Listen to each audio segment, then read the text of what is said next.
Bismillahirrahmanirrahim. Assalamualaikum warahmatullahi wabarakatuh. Waalaikumsalam warahmatullahi wabarakatuh. Yang saya muliakan para alim ulama, para tokoh agama, tokoh masyarakat, serta seluruh jamaah Masjid Al-Ikhlas. Alhamdulillahilladzi amarona bis-sabri wa qala fil Qur'an walanabluwannakum bisyai'im minal khawfi wal ju'i wa naqsim minal amwali wal anfusi wath thamarat wa basyiris sabirin. Ahmadullaha hamda khadi'in li jalalihi wa karamih. Ashhadu an la ilaha illallah wahdahu la syarikalah wa ashhadu anna Muhammadan abduhu wa rasuluh alladzi huwa asbarun nas. Allahumma salli wa sallim wa barik ala nabiyyina habibina syafi'ina sayyidina Muhammadin sallallahu alaihi wasallam wa ala alihi wa ashabihi wa man tabi'ahum bi ihsanin ila yaumiddin, amma ba'd. Nawaitu ta'alluma wa ta'lim wa tadhakkur wa tadhkir wal ifadata wal istifadah wal hatha ala tamassuki bi kitabillahi wa sunnati rasulillahi sallallahu alaihi wasallam wa da'wata ilal huda wa dalalata alal khair ibtigha'a mardatillahi wa ridwanihi wa qurbihi wa thawabih. Alhamdulillah, kita bersyukur kepada Allah Subhanahu wa ta'ala. Allah terus berikan rahmat, Allah terus berikan hidayah, berikan taufik serta segala nikmat yang menunjang ketaatan kita kepada Allah Subhanahu wa ta'ala. Dan juga Allah Subhanahu wa ta'ala yang lebih baik, menjadi semakin sempurna pikiran kita, akal kita, mental kita dengan ujian-ujian Allah Subhanahu wa ta'ala. Jemaah sholat maghrib hafizakumullah, kita akan melanjutkan pengajian Riyadhus Shalihin kita. Kita udah sampai di bab yang ketiga. Bab pertama, bab ikhlas, bab niat, selesai. Tinggal praktek menjadi PR kita. Bab kedua, bab taubat pun sudah kita bahas hadis-hadis Nabi, ayat-ayat Al-Quran yang menjelaskan tentang keutamaan, tentang betapa luas rahmat Allah, sehingga apa? Jangan kita menunda-nunda di dalam bertaubat. Kita bayangkan betapa luasnya rahmat Allah, dan juga Nabi mencontohkan kepada kita, beliau pribadi yang tidak pernah melakukan dosa, yang maksum, terpelihara daripada dosa, pun senantiasa bertaubat, beristighfar kepada Allah Subhanahu wa ta'ala. Dan sekarang kita di bab yang ketiga, bab sabar. Ini perkara yang penting. Maka sebelum kita masuk ke dalam ayat Quran, sebelum kita masuk ke dalam hadis-hadis Nabi SAW, ada baiknya untuk kita tahu terlebih dahulu definisi daripada sabar. Apa itu sabar?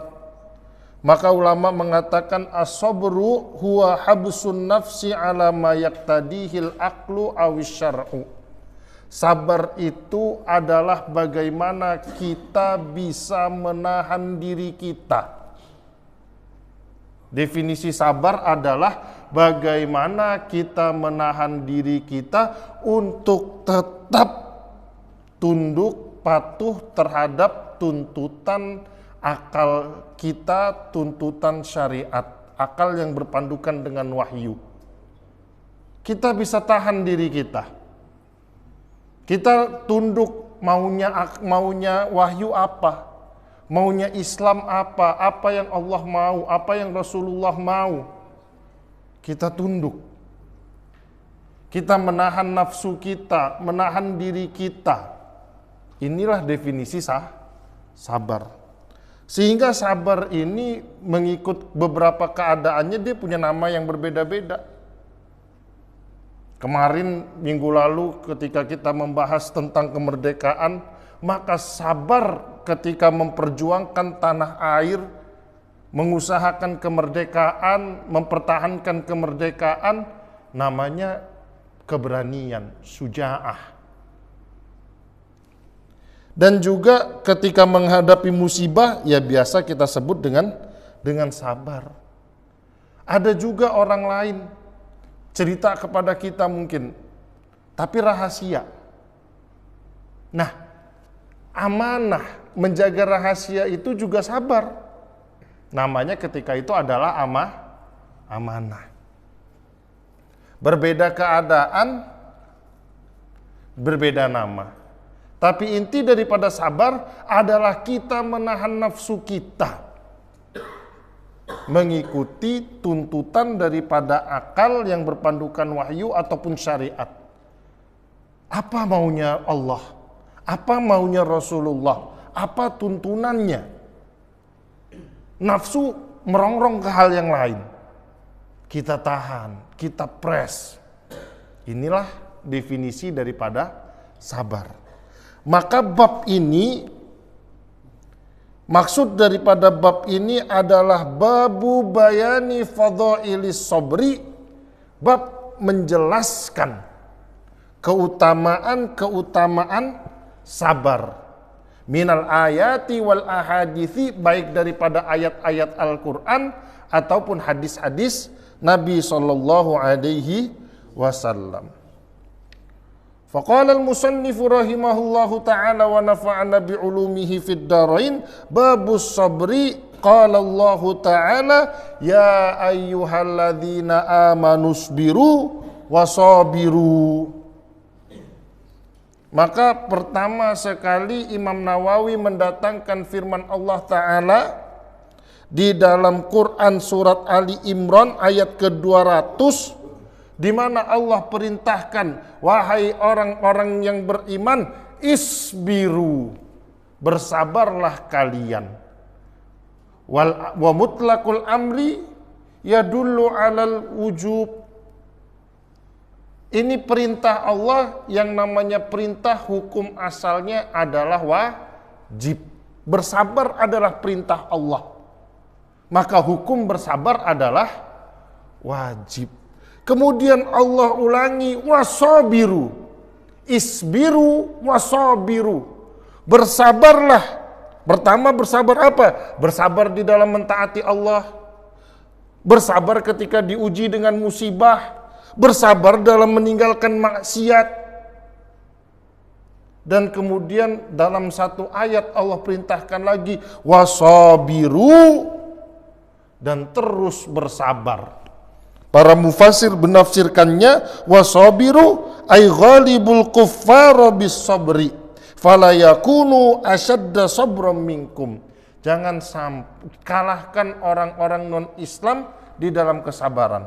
Jangan sampai orang non-Islam, orang kafir itu lebih sabar daripada orang Islam sendiri.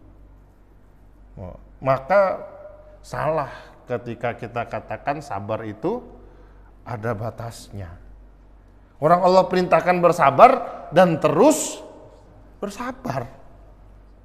Itu mah cuman pembenar ketika kita nggak bisa sabar.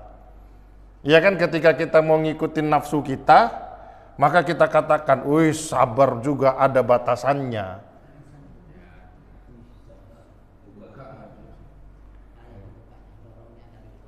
Kita katakan sabar juga ada batasannya lah. Batasannya gimana? Orang perintah Allah isbiru wasabiru. Sabar dan terus bersabar. Jadi sabar itu adalah perintah Allah. Waqala, dan di ayat yang kedua Allah juga berfirman, yang didatangkan oleh Imam Nawawi di dalam kitab Riyadhus Shalihin ini, walanabluwannakum bisyai'im minal khawfi wal ju'i wa naqsim minal amwali wal anfusi wath thamarat wa basyiris sabirin.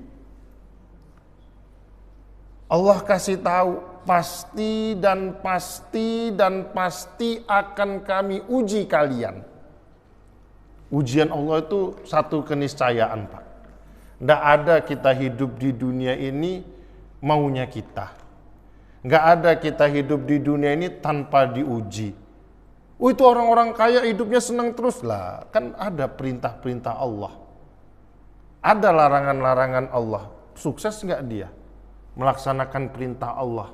Sukses nggak dia meninggalkan larangan Allah? Pasti ada ujian Allah. Dan Allah kasih tahu kisi-kisi ujiannya. Apa kisi-kisinya? Bisyai'in, dengan sedikit. Sedikit, Pak. Kenapa? Di sini nakirah ulama tafsirkan litaklil. Karena kalau dibandingkan dengan kebahagiaan, dengan kesenangan kita, namanya musibah itu nggak seberapa, Pak, dengan nikmat-nikmat yang Allah berikan. Cuman kadang kita aja yang suka mendramatisir keadaan. Seolah-olah paling menderita, seolah-olah paling terzolimi. Padahal apa? Di sini ada isyarah bisyai'in, sedikit aja. Bahkan di ayat yang lain, inna ma'al usri yusran wa inna ma'al usri yusran. Ulama di sini menafsirkan apa?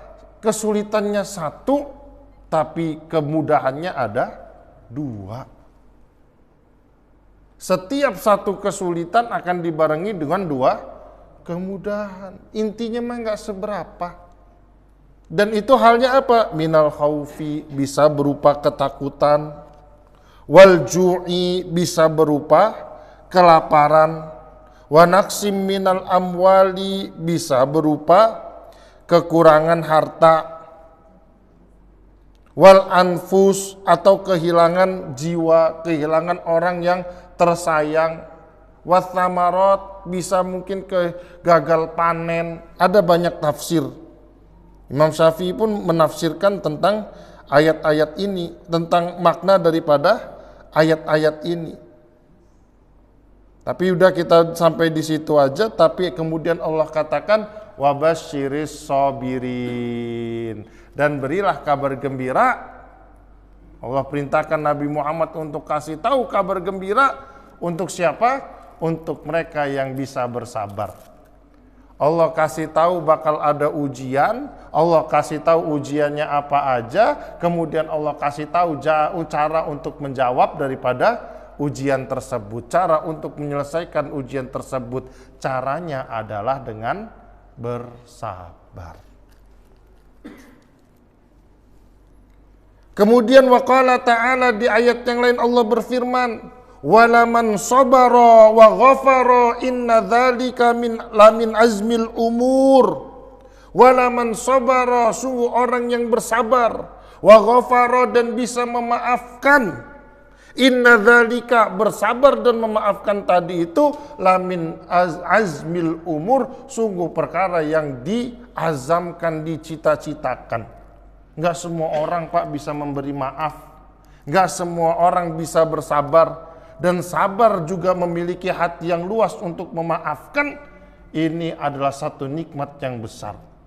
Ini adalah satu anugerah yang besar. Nanti kita bakal ketemu hadisnya. Oh, ternyata sabar ini adalah given, adalah pemberian Allah yang nilainya besar sekali.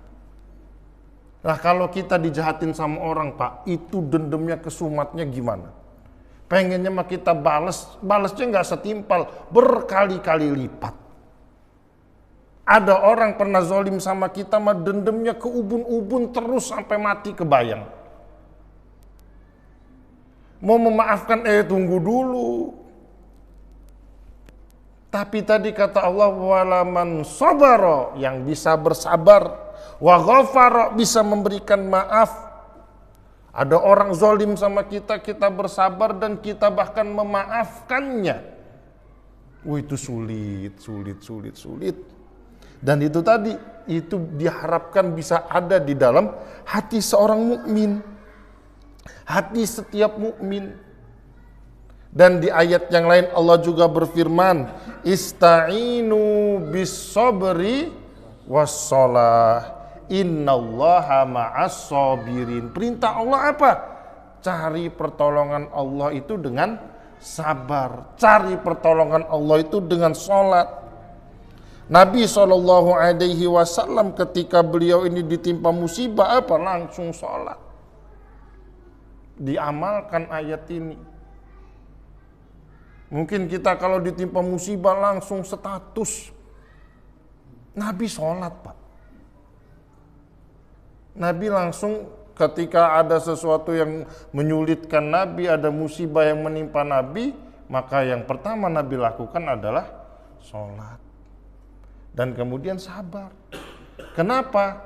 Karena ternyata ada ma'iyatullah, ada Allah bersama dengan orang-orang yang bersabar. Sesungguhnya Allah bersama dengan orang-orang yang bersabar.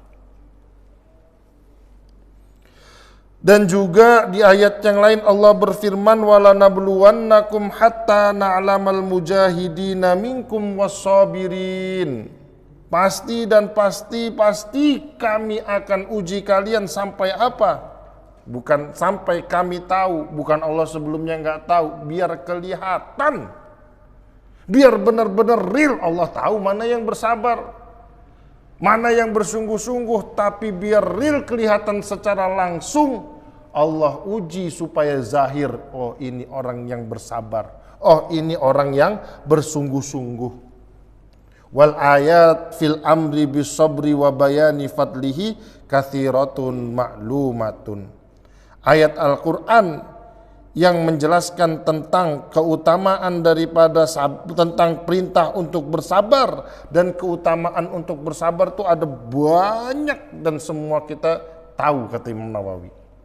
Ngaji juga jarang tahu dari mana. Oh, ini tinggal satu lagi, ini Masya Allah, ini fadilahnya yang sangat besar sekali. Innama yuwaffas sabiruna ajrahum bighairi hisabin. Sungguh akan disempurnakan ganjaran orang yang bersabar dengan ganjaran yang tidak ada batasannya, unlimited. Itu ayat-ayat Qur'annya. Sekarang masuk ke dalam hadis Nabi SAW. Wa Nabi Malikin Al-Harith bin Asim Al-Ash'ari radhiyallahu anhu qala Rasulullah sallallahu alaihi wasallam at-tuhuru syatrul iman walhamdulillahi tamla'ul mizan wa subhanallahi walhamdulillahi tamla'ani au tamla'u ma bainas samawati wal ard was-salatu nurun was-sadaqatu burhanun was-sabru diyaun wal qur'anu hujjatun laka au alaika kullun nasi yaghdu faba'i'un nafsahu famu'tikuha au mubikuha rawahu Muslimun. Jadi ini hadis Nabi SAW komplit, lengkap, padat, singkat, padat, lengkap. Jadi daripada Abu Malik Haris bin Asim Al-Ash'ari, Nabi itu pernah bersabda, Pak. Di dalam Sahih Imam Muslim hadisnya, di dalam fi babit taharah, babu fadlit tuhur, bab menjelaskan tentang keutamaan bersuci. Tapi Imam Nawawi masukkan hadis ini di dalam bab sabar, karena tadi ada perkataan sabar. Tapi komplit, bukan hanya tentang masalah sabar aja. Maka pertama kata Rasulullah at-tuhuru bidhammi. Tuhur ini artinya kebersihan, nazafah. Dan nazafah ini, bersih ini bisa bersih secara hissi, bisa bersih secara maknawi. Ya umum maknanya. Bisa kita bersih secara fikih, maksudnya adalah mengangkat hadas dan menghilangkan najis. Tapi juga ada perkara yang urgent secara maknawi, apa? Hati kita ini juga perlu untuk dibersihkan dari apa? Dari sifat-sifat tercela, dari sifat riya, dari sifat sum'ah, dari sifat hasad, dari sifat-sifat khianat, munafik, nifak. Ini perlu juga dibersihkan. Dan kebersihan itu ya di sini lebih ininya adalah kebersihan secara fikih lah. Itu adalah nisful iman, sebagian daripada iman. Nah, kenapa? Karena yang namanya sholat itu Pak, tiang agama itu yang mana dia adalah rukun Islam, itu apa? Syaratnya adalah mesti dalam keadaan suci, baik daripada hadas ataupun daripada najis. Maka karena peran yang sangat penting ini, Rasulullah sampai tekankan kebersihan itu adalah sebagian daripada iman. Kemudian Rasulullah juga menjelaskan tentang fadilah zikir, tentang fadilah tahmid, mengucapkan alhamdulillah, memuji Allah Subhanahu wa taala, kelihatan ringan di lisan, khafifil lisan, ringan di lidah kita. Akan tetapi kata Rasulullah, walhamdulillah, tahmid kita, ucapan alhamdulillah itu tamlaul mizan. Apabila diletakkan di mizan, di timbangan Allah nanti, itu akan memenuhi timbangan Allah Subhanahu wa taala, ringan. Khafif fil lisan tapi thaqil fil mizan, berat di timbangan. Bahkan kalau kita lengkapi, kemudian kata Rasulullah, wa subhanallah walhamdulillah, tasbih dan tahmid. Itu kata Rasulullah, keduanya ini kalau dizahirkan apa? Langsung memenuhi langit dan bumi. Nggak kelihatan aja. Tapi lisan, ringan di lidah kita, ringan di mulut kita. Dan kemudian Rasulullah juga katakan, wassalatu nurun. Salat itu adalah cahaya. Salat itu adalah cahaya. Kenapa?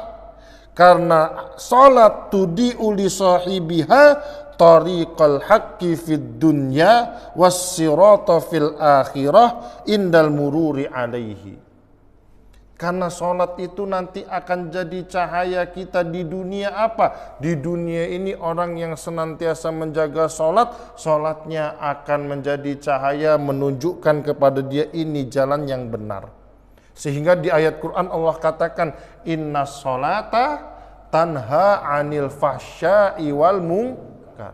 Sesungguhnya sholat itu dapat mencegah perbuatan keji dan munkar. Karena orang yang sholat Allah bimbing dia.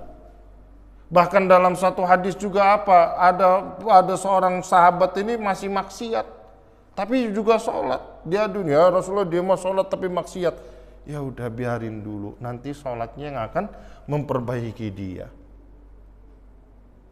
Dan nanti pada hari kiamat sholat ini akan menjadi penerang. Ketika kita menyeberangi sirat, sholat akan menjadi penerang untuk kita.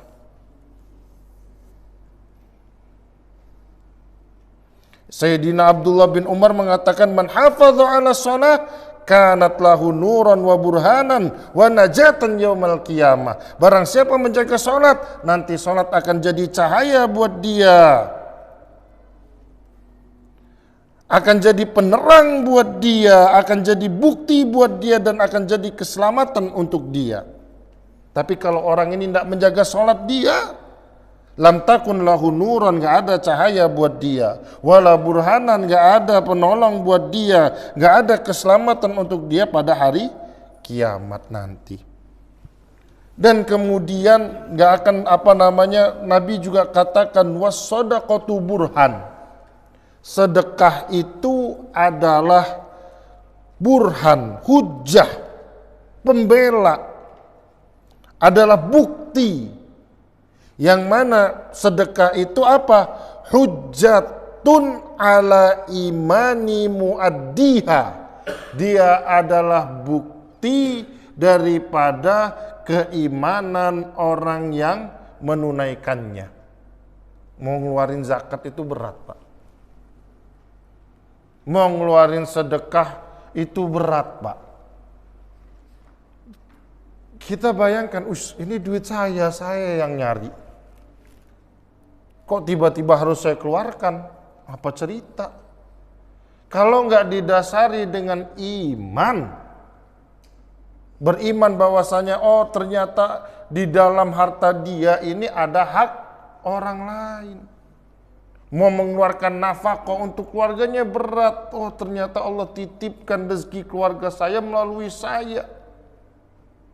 Maka ketika seseorang bisa sedekah dalam artian yang wajib ataupun yang sunnah, maka sebenarnya ini adalah bukti daripada keimanan dia.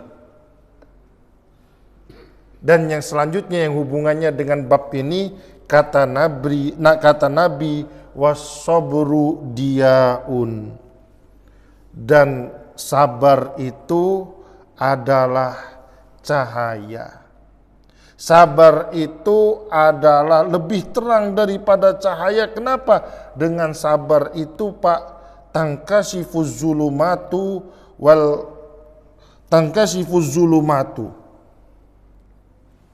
terjelaslah, tersingkaplah mana yang zalim. Coba, Pak, kalau kita ini tidak sabar, kita ngikutin hawa nafsu kita, sehingga apa? Yang salah pun akan kelihatan benar.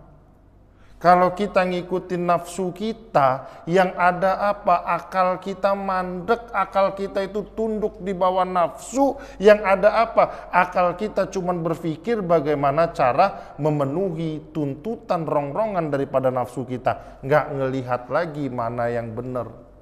Nggak peduli lagi apakah itu salah.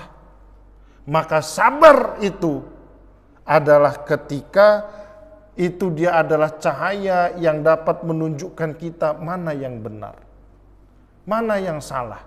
Coba kalau kita lagi marah, ketika kita marah kita ngerasanya benar. Kita mukul orang itu rasanya benar tanpa hak. Kita maki-maki orang rasanya udah benar. Kasar sama orang rasanya udah bener, ngerusakin sesuatu, rasanya masih bener. Ketika kita mengikuti nafsu. Ya Allah, Nabi. Dan kemudian kata Nabi selanjutnya, wal Qur'anu, Al-Qur'an. Yang mana Al-Qur'an itu adalah sumber ilmu. Hakikatnya ilmu ini apa? Dia bisa hujjatun laka, bisa jadi pembela untuk kamu, au alaika, tapi juga bisa jadi pendakwa untuk kamu. Kapan ilmu bisa jadi pembela kita? Ketika kita beramal sesuai dengan tuntutan-tuntutannya. Kita beramal sesuai dengan perintah-perintah Al-Quran. Kita menjauhi larangan Al-Quran, kita tahu, kita amalkan. Tapi juga Al-Quran itu bisa jadi pendakwa kita. Bisa jadi yang akan menuntut kita. Kenapa? Kita tahu. Tapi kok kita tidak beramal sesuai dengan Al-Quran, dituntut. Ya Allah, dia tahu ya Allah. Tapi dia tidak mau beramal ya Allah. Ya Allah, dia tahu tapi malah dia menyalahinya ya Allah. Beramal dengan kebalikannya ya Allah. Yang halal nggak dikerjakan, yang haram itu dia halalkan ya Allah. Azab ya Allah. Dan kemudian Nabi SAW katakan, kullun nas, setiap manusia itu yaghdu, mereka berusaha. Tapi ada orang yang berusahanya berhasil. Maka orang yang berhasil apa? Faba'i'un nafsahu famu'tikuha, dia selamatkan diri dia daripada neraka dengan mentaati Allah, tapi juga ada manusia punya modal yang sama, punya umur yang sama, punya nikmat daripada Allah, famubikuha, tapi dia membinasakan, menghancurkan dirinya sendiri dengan melakukan maksiat, sehingga apa? Dapat kerugian di dunia dan juga di akhirat. Hadis yang kedua, wa an Abi Sa'idin Sa'd bin Sinanin Al-Khudri radhiyallahu anhuma anna nasan minal ansar sa'alu Rasulullah sallallahu alaihi wasallam fa'atahum thumma sa'aluhu fa'atahum hatta nafida ma indah faqala lahum hina anfaqa kulla shay'in biyadihi ma yakun min khairin falan addakhirahu ankum wa may yasta'fif yu'iffahu Allah wa may yastaghni yughnihillah wa may yatasabbar yusabbirhullah wa ma u'tiya ahadun ata'an khairan wa awsa' minas sabri muttafaqun alaih. Nah, ini tadi saya katakan sabar itu given. Dari hadis ini diriwayatkan oleh Abu Sa'id Al-Khudri radhiyallahu an, ada di dalam kitab Sahih Imam Bukhari, ada di dalam kitab Sahih Imam Muslim. Jadi Abu Sa'id Al-Khudri ini meriwayatkan ada segelintir sahabat orang Ansor, tapi mayoritas ini cuman minoritas, sebagian kecil. Mayoritasnya Allah puji mereka ini punya sifat ithar, wa yu'thiruna ala anfusihim walau kana bihim khasasah, memprioritaskan orang lain walaupun mereka juga perlu. Tapi ada sebagian kecil, segelintir orang yang punya sifat celometan, tamak. Maka apa? Mereka ini datang kepada Rasulullah minta, ya Rasulullah, saya butuh ini. Rasulullah itu paling nggak bisa untuk nolak orang. Maka kalau Rasulullah ada, langsung kasih. Bahkan kalau Rasulullah nggak ada, siap ngutang untuk memenuhi hajat daripada orang yang datang kepadanya. Ini Rasulullah. Jauh, jangan dibayangin sama kita. Jauh, mesti jauh. Dan lihat Rasulullah, Pak. Maka ketika ada orang minta kepada Rasulullah, sa'alu Rasulullah, mereka minta, fa'atahum, Rasul berikan. Tapi tadi saya katakan selometan karena kata Abu Sa'id Al-Khudri, thumma sa'aluhu, minta lagi. Fa'atahum, Rasulullah berikan. Hatta nafida ma indah, sampai habis yang Rasulullah miliki. Baru faqala lahum, baru kemudian Rasulullah nasihatin. Beda sama kita. Orang datang dengan hajatnya, orang datang dengan keperluannya, yang ada kita nasihatin berjam-jam, kemudian kita tolak. Itu kan bikin kesel, Pak, nggak masuk nasihat kita. Halah, bisanya ngomong doang, panas telinga. Tapi lihat Rasulullah, kapan nasihatnya? Dikasih dulu sampai habis, baru dinasihatin, kan beda. Makanya nasihat kita itu gak masuk-masuk, gak berkesan. Bisanya mau ngomong doang, kata orang yang dinasihatin. Tapi lihat, udah habis baru Rasulullah komen. Ya Allah, nah ini akhlaknya Rasulullah, Pak. Untuk Pak Ustadz, kalau ini kadang-kadang waktunya pendek. Pengalaman pribadi pakainya nggak bisa melupakan. Ya, kita ketika itu punya boleh pilihan, Pak. Pilihannya juga kalau orang sabar juga, kalau orang sabar itu memang ada tempatnya. Maksudnya kenapa ada tempatnya? Kadang babnya bukan bab sabar, tapi babnya malah harus berani. Wajib harus berani. Tapi bukan masalah Pak Budi. Masalahnya misalnya istri punya bini, digodain orang, itu bukan bab sabar. Itu wajib diperjuangkan. Tanggung jawab. Gak boleh, sabar, monggo Pak. Kan gak gitu. Nah, tapi kalau kaitannya harta, pilihan. Dia mau sabar atau mau menuntut haknya, ini pilihan. Pilihan Pak Budi. Ini dibahas di dalam kitab fikih, tapi waman qasoda ma'lahu. Kalau orang yang diincar hartanya, mau dibegal ataupun diapain, maka dia punya pilihan.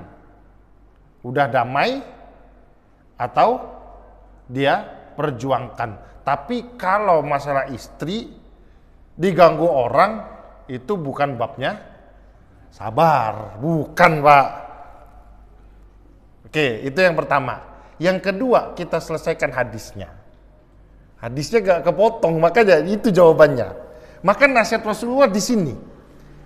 Apa kata Nabi SAW?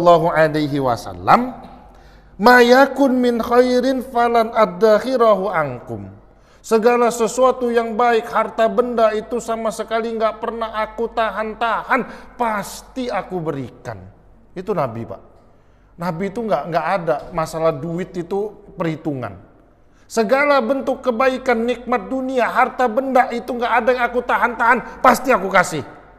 Bahkan apa Pak kata Nabi itu, dan ini terjadi masalah warisan ya. Nabi SAW kata Nabi, para anbiya itu gak mewariskan harta. Dan beneran diamalkan sama para khalifah. Maka Sayyidina Abu Bakar ketika jadi khalifah, ini pernah didatangi oleh Sayyidatina Fatimah, ditanya, warisan ayah saya mana? Jawaban Sayyidina Abu Bakar, oh Nabi tidak mewariskan apa-apa untuk keturunannya. Wish, itu berat. Babnya panjang itu kalau mau cerita. Tapi kemudian Rasulullah tadi, kita balik. Berarti itu sunnah Rasul ya Pak? Sabar, di hadis ini. Di hadis ini dulu, tunggu dulu ini. Bentar, ini selesai ini. Dan kemudian maka Rasulullah katakan, wa may yasta'fif yu'iffahullah.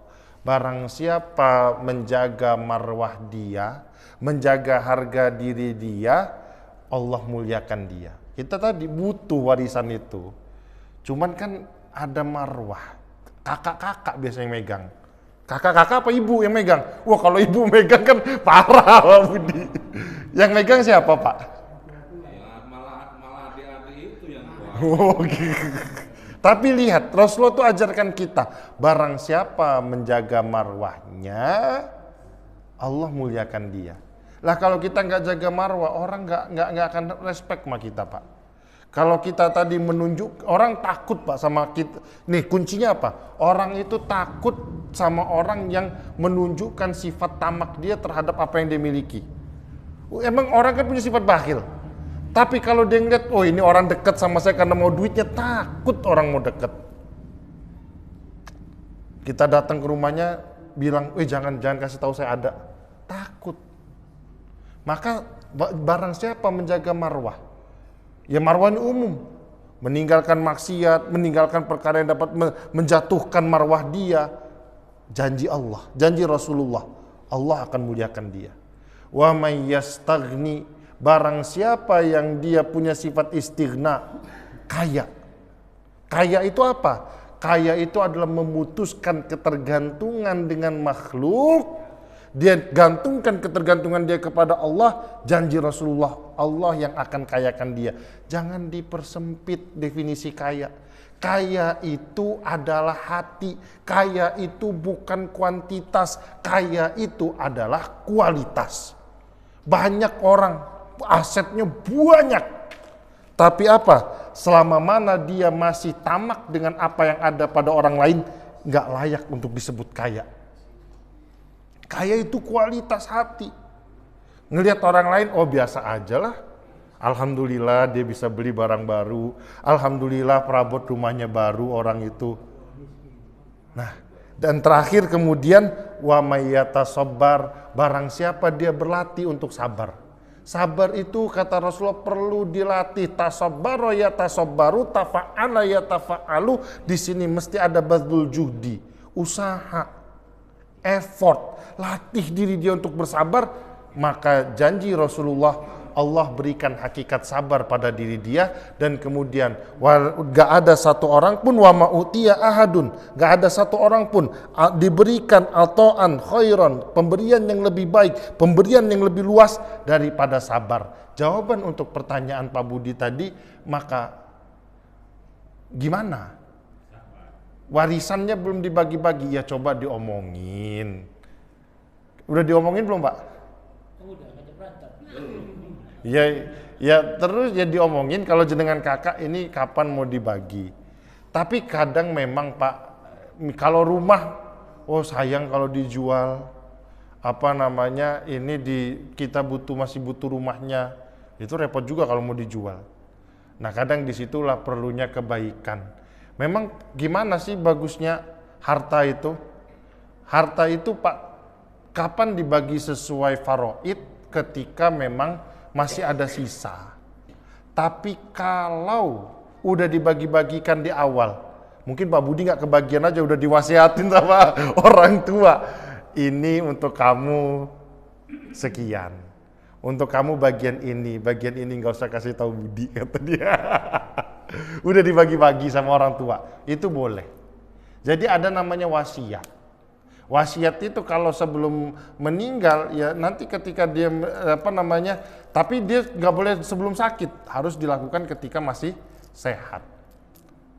Nah tadi kadang kan ngelihat Pak Budi udah mampu, yang adik-adiknya masih kasihan, maka nggak dikasih, udah biar dia sendiri usaha sendiri. Jangan-jangan kayak gitu, Pak Budi juga nggak ngerumatin. Oh anak saya ini yang ngerumatin saya, dia aja lah yang saya kasih. Nah itu mungkin, cuman bercanda. Itu masalah itu Pak Budi selesaikan sendirilah. Cara dekat secara kekeluargaan kan, asas keluarga. Sebelum saya akhiri ada pertanyaan Pak. Emang sabar itu Pahalanya nggak itu Pak? Kok ada pahalanya kan? Wah, orang dari tadi maksudnya Jatuh cinta sama itu zaman bujang dulu kan. Saya kesampean. Nah saya sabar terus sama menunggu cinta dia. Nah saya dapat pahala nggak itu? Cintai orang gitu. ini di dalam kitab fikih ketika menjelaskan tentang jenazah, tajhizul janaiz, biasanya di dalam kitabus sholat, sholatul janazah, walaupun di situ ada banyak pembahasan, ada satu hadis walaupun itu dhaif lah. Orang yang mati dalam keadaan isyqon, dalam keadaan jatuh cinta. Tapi di sini maksudnya apa? Dia suka sama orang, tapi dia jaga marwah dia nggak melakukan hal-hal yang tercela, mati. Pak Budi misalnya meninggal, tapi Pak Budi masih hidup sampai sekarang, udah beranak pinak lagi. Kalau dia meninggal dunia dalam keadaan isyqon, itu termasuk syahid akhirat. Oh, Bang ilmu itu kan. Akhirnya kan gara-gara gue tahu ilmunya. Ya apa itu nih Pak? Itu karena kemarin Pak. Jadi kemarin kan kita bahas tuh masalah syahid akhirat. Salah satunya adalah meninggal dalam keadaan nifas ataupun selesai melahirkan, itu pun syahid akhirat. Ataupun sakit perut Pak, meninggal sakit perut, itu pun syahid akhirat. Mati kebakaran, syahid akhirat. Mati tenggelam, syahid akhirat. Tapi tetap syaratnya ada prasyarat awal, Islam, beriman. Nah kemudian meninggal dalam keadaan itu bisa dikategorikan syahid akhirat. Ya Pak Budi masih hidup, masih kadang nggak dijaga, kadang ngebayangin malah. Masih ngebayangin dia, itu mah maksiat Pak. Udah istri orang, masih dibayangin. Oh nggak tahu. Kalau tadi dibilang saling memaafkan tadi, apa itu harus diucapkan taruh dari jauh aja bagaimana? Jadi memaafkan itu kan masalah hati. Ya udah saya maafkan ya Allah, saya ikhlaskan hak saya. Itu udah cukup. Karena kita masih ngarep nih, ini ada orang nih utang. Kalau saya ngomong, tapi saya masih berharap ya Allah kalau dia bayar. Maka udahlah saya diem aja lah. Tapi kalaupun itu saya harap itu jadi ganjaran saya nanti di akhirat. Celana levis. Jadi nggak diomongin. Ya memang memaafkan itu masalah hati. Sabar itu masalah hati, memaafkan itu masalah hati. Percuma. Kadang ada orang sabar tangannya sambil mukul. Sabar gini. Sabar-sabar sambil ngerusakin barang. Sabar-sabar sampai ngomong kasar ke orang. Sabar. Digoblok-goblokin semua orang, dikata-katain dengan perkataan yang kasar. Ngomongnya sabar, lisan tok. Maafin hatinya masih dendam. Nah, maka sabar dan memaafkan tadi itu adalah hati, Pak. Sampai saat ini kita masih di bab yang berkaitan dengan hati. Taubat pun hati, karena salah satu syarat taubat adalah azam untuk tidak balik lagi ke maksiat tersebut. Dan syarat keduanya adalah dia menyesal, dan itu pun hati. Mulut menyesal, tapi hati berbangga dengan maksiat, ya sama aja. Ada lagi? Monggo, Pak. Kita bakal ketemu, Pak, hadis-hadis Nabi SAW. Pokoknya bab sabar ini bab terpanjang. Saya kasih intro, bab sabar ini bab terpanjang. Ini baru 2 hadis. Ada 20 hadis. Hampir 20 hadis lebih. Panjang lagi. Nah, pertanyaan nanti di dalam hadis itu apa? Salah satunya ujian-ujian Allah, musibah-musibah yang Allah berikan, itu adalah cara Allah untuk menggugurkan dosa. Ada seorang mukmin diuji. Dan kemudian ujian itu bisa jadi untuk menggugur dosa kapan? Ketika ada syarat-syaratnya. Syarat-syaratnya itu nanti dijelaskan di hadis Ta'un yang diriwayatkan Sayyidatina Aisyah. Apa? Dia sabar, kemudian yang kedua mengharapkan ganjaran daripada Allah, dan yang ketiga yakin bahwasanya tidak akan menimpa dia kecuali sesuatu yang telah Allah tetapkan untuk dia. Ini syaratnya. Dan kemudian dia kok nggak sholat tapi tat. Ya udah, itu hitung-hitungannya nanti. Ini kan bahasa ininya. Ya dia tadi kalau dia udah melaksanakan 3 syarat ini, insya Allah itu jadi kafaroh. Cuman mungkin karena kurang ilmu. Masalahnya di ilmu. Ternyata bisa sholat dalam keadaan berbaring. Ternyata yang gak repot-repot amat walaupun dalam keadaan menanggung najis. Bisa dibersihkan, ada tata caranya. Karena kurang ilmunya, jadi di situ dia malah meninggalkan sholat. Dikira udah gak wajib sholat. Tapi dia udah sabar. Kita harapkan tadi ampunan daripada Allah. Kita masih mengharapkan rahmat dari Allah. Wallahu a'lam. Cukup ya, Pak ya? Ini yang dapat disampaikan. Tetap kembali, ini fadilah-fadilah sabar tujuannya apa? Ketika diuji dengan musibah, ingat aja satu fadilah. Ya Allah, udah bisa sabar. Tapi kadang udah 20 hadis dibaca, lupa semua, buyar semua, blur semua ketika diuji musibah. Ini yang dapat saya sampaikan, benar datangnya daripada Allah, salah karena kekhilafan kekurangan saya. Kita akhiri dengan hamdalah, alhamdulillahirabbil alamin, dan doa kafarah majelis. Subhanakallahumma wa bihamdi, subhanakallahumma wa bihamdika, asyhadu an la ilaha illa anta astaghfiruka wa atubu ilaik. Wallahul muwaffiq ila aqwamit thoriq. Assalamualaikum warahmatullahi wabarakatuh.